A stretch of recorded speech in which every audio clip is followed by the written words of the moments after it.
Assalamualaikum and welcome back to Mamu TV.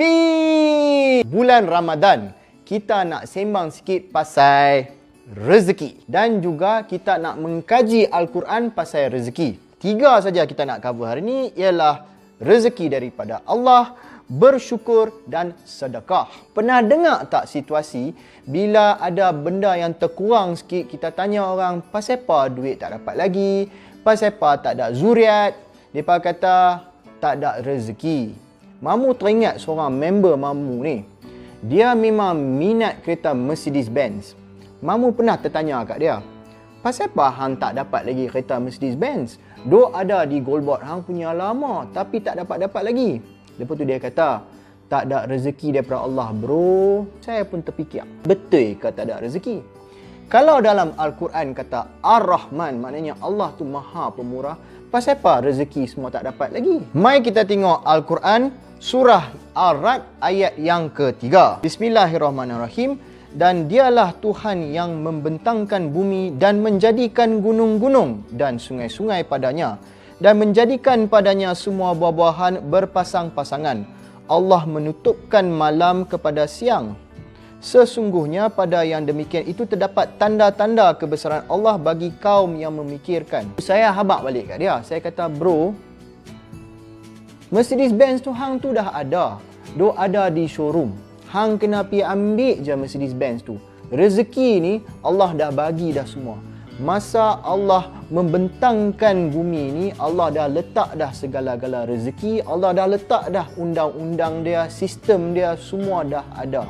Kita je yang kena mencari ilmu dan kita kena usaha macam mana kita nak dapatkan rezeki tu. Satu lagi ayat Mamu nak share. Surah Ali Imran ayat ke-190. Allah berfirman, sesungguhnya dalam penciptaan langit dan bumi dan silih bergantinya malam dan siang terdapat tanda-tanda bagi orang-orang yang berakal. Maknanya Allah dah bagi tahu dah, kita ni kita kena tengok dah ada sistem siang dan malam. Dekat dunia ni pun ada sistem dia. Kadang-kadang bila orang kena banjir, orang kata, oh ini bala daripada Tuhan. Itu tak semestinya bala. Kalau hang duk pi tebang pokok, pi buat segala development semua tak jaga betul-betul, bila hujan lebat memanglah jadi banjir. Itu bukan bala, itu hampa tak pakai otak. Pasal Allah dah bagi tahu dah ada tanda-tanda. Allah dah tetapkan fitrah-fitrah dia. Yang kalau kita pergi langgar dia punya sistem, dia punya ketetapan, dia punya fitrah, maknanya nanti lingkuplah. Kalau kita tengok 30 tahun dulu, bila orang tak ada anak, mereka kata tak ada rezeki lagi daripada Allah. Tapi hari ni kalau mereka tak ada anak, mereka pergi jumpa doktor, mereka pergi jumpa gynae. Lah ni macam-macam teknologi dah ada. Kalau tak ada anak, buat IVF dah boleh ada anak. Maknanya rezeki anak tu memang dah ada.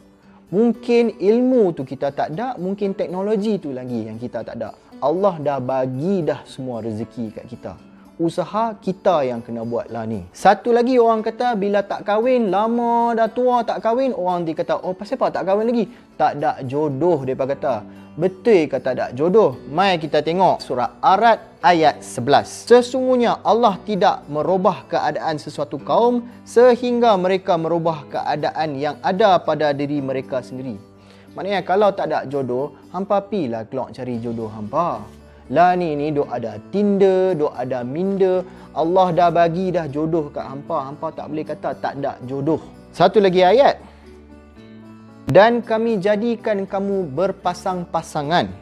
Di sini Allah dah sebut pasangan hampa memang dah ada. Hampa pilah cari. Jadi, bila kita kata tak ada jodoh ataupun kita kata tak ada rezeki, kesimpulannya bila kita buat lagu tu, maknanya kita letak tanggungjawab tu atas Allah, bukan pada diri kita.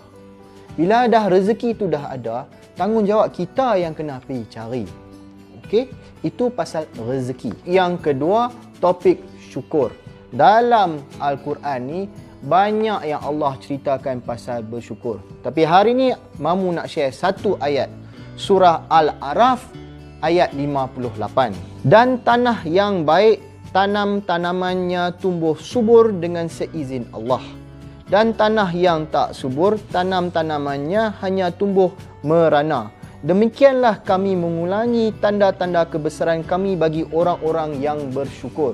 Di sini Allah dah bagi tahu kalau tanah tu foundation dia ataupun asas dia tip top, memang dia subur dan di situ macam-macam lah kita boleh dapat tumbuhan yang cantik-cantik.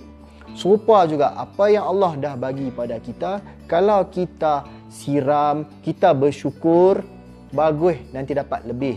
Tapi kalau kita tak bersyukur, tanah tu tak subur. Mamu nak bagi satu exercise yang selalu Mamu buat. Kalau boleh buat tiap-tiap hari lagi bagus. Bila bangkit pagi lepas solat subuh, buatlah benda ni. Tulis, ambil satu buku, tulis dalam buku tu 10 perkara yang saya bersyukur, ataupun 10 kejadian, ataupun 10 orang, ataupun situasi yang kita bersyukur. Tulis elok-elok 10. Besok tu tulis lagi. Mungkin benda yang lain, tak semestinya kita repeat 10 benda tu. So contoh, mungkin kita bersyukur kepada Allah, kita bersyukur pada oksigen, kita bersyukur pada family kita, anak-anak kita, mak bapak kita, suami, isteri dan sebagainya. Topik yang ketiga ialah sedekah. Surah Al-Baqarah ayat ke-261. Perumpamaan nafkah yang dikeluarkan oleh orang-orang yang menafkahkan hartanya di jalan Allah adalah serupa dengan sebutir benih yang menumbuhkan 7 bulir. Pada tiap-tiap bulir 100 biji. Allah melipat gandakan ganjaran bagi siapa yang Dia kehendaki. Dan Allah Maha luas lagi Maha mengetahui. Jadi bila kita bersedekah, Allah akan lipat gandakan kita punya rezeki. Satu lagi ayat Mamu nak share pasal sedekah ialah ayat 92 dalam surah Ali Imran. Kamu sekali-kali tidak sampai kebajikan yang sempurna sebelum kamu menafkahkan sebahagian harta yang kamu cintai. Dan apa saja yang kamu nafkahkan, maka sesungguhnya Allah mengetahuinya. Di situ Allah dah bagi tahu dah. Kamu tak akan sampai kebajikan sampai kamu menafkahkan harta yang kamu cintai. Mamu nak bagi challenge kat hampa. Lah ni jom kita buat sedekah. Cuba hampa ambil hampa punya selup dalam poket hampa ke, ataupun ambil hampa punya dompet atau wallet hampa.